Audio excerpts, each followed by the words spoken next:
Sri Lanka's most powerful news brand.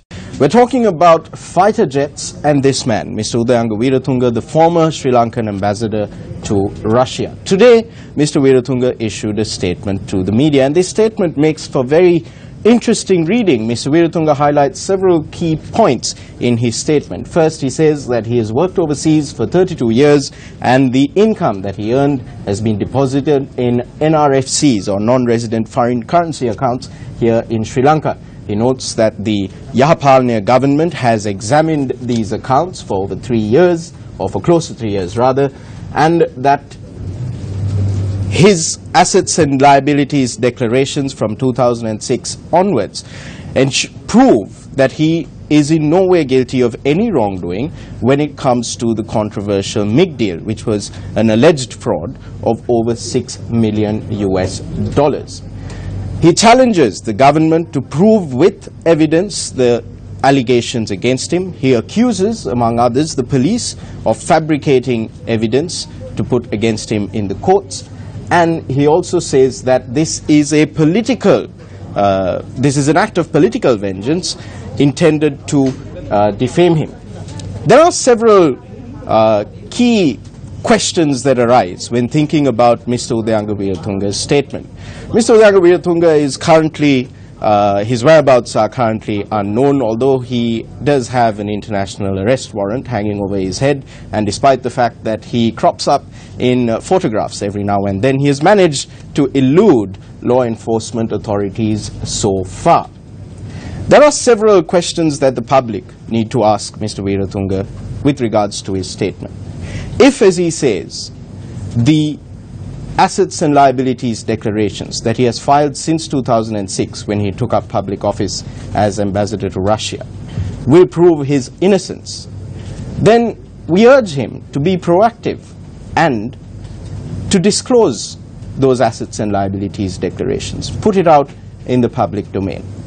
If, as he says, there is a state-sponsored conspiracy against him, then the principles of justice, which would hold that you are innocent until proven guilty, have been compromised because you are alleging that the prosecution is corrupt. Therefore, we urge you to publish those assets and liabilities declarations, clear your name, and if, as you mentioned in your statement, that it was not you that was involved in this controversial deal, tell us who was. These are the key questions that the public needs to ask from Mr. Udayanga Weeratunga. The deal in question, of course, is the MiG deal, which was touted as a government-to-government deal involving Ukrinmash, a Ukrainian state-owned company, to purchase several MiG-27 ground attack aircraft. The thing with G2G deals, or government-to-government deals, is that the widely accepted principle in these deals is the elimination of third parties or intermediaries who make fat commissions and become billionaires overnight. If, as Mr. Weeratunga says, he is innocent of any wrongdoing in this incident, disclose your assets and liabilities declarations, make it public, and tell us, the public of Sri Lanka, if it's not you, who is responsible. Next, an issue that constantly arises in Sri Lanka: energy and Sri Lanka's addiction to coal. We received these images from the Newsfirst.lk coal power plant. The image on the left here, on the right side of the screen rather, shows the appearance of air conditioning filters in the main control room when they were removed for cleaning. You can see the coal dust there. This is a staircase in the Lakvijaya power plant in Newsfirst.lk, which shows a covering of coal dust, in spite of the fact that these staircases are cleaned every day. A plate used by executive staff, also covered in coal dust. Computer keyboards covered in coal dust. Workers on the inspection belt, apparently these belt inspection workers after their normal duty. Coal dust is seen ejected with saliva when they spit. Security officers stationed near the ash yard have reported instances of vomiting blood after continuous exposure to fly ash. All of this begs the question, why in Sri Lanka are we still addicted to coal? Why are we still talking about introducing new coal power plants? Why is it that there is a tug of war between the CEB and the PUCSL? Is it a tug of war between the CEB and PUCSL, or is it within a specific union and the Public Utilities Commission of Sri Lanka? This letter from the Office of the Power Plant Manager to the General Manager of the Ceylon Electricity Board, which has been signed by 67 engineers who work at the Lakvijaya Power Plant Complex, details a number of grievances and the dangers of coal. This letter states that it was determined that the daily fly ash production is over 1,000 metric tons and bottom ash production is close to 100 metric tons when all three generators, all three units as in all three generators are running at full load. The implications of what has been said in this letter are staggering, are mind-boggling.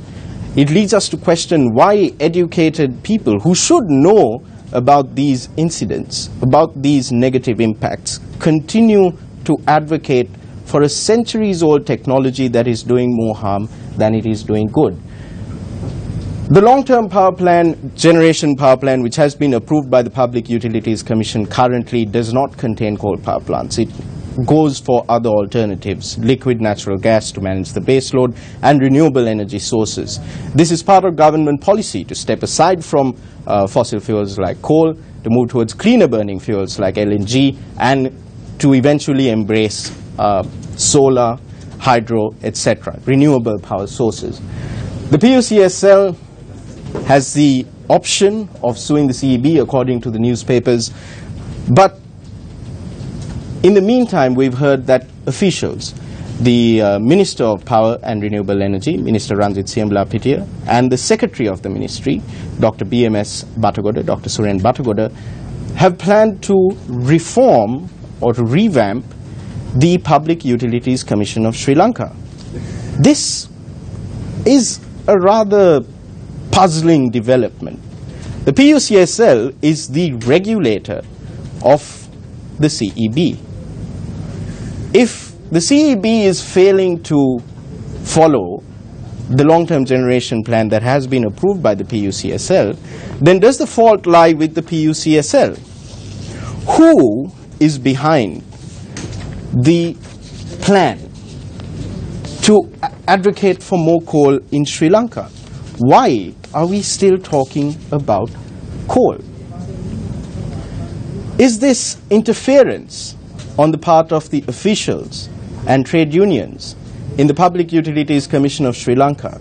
Will it resolve the long-term energy crisis that the country is possibly facing?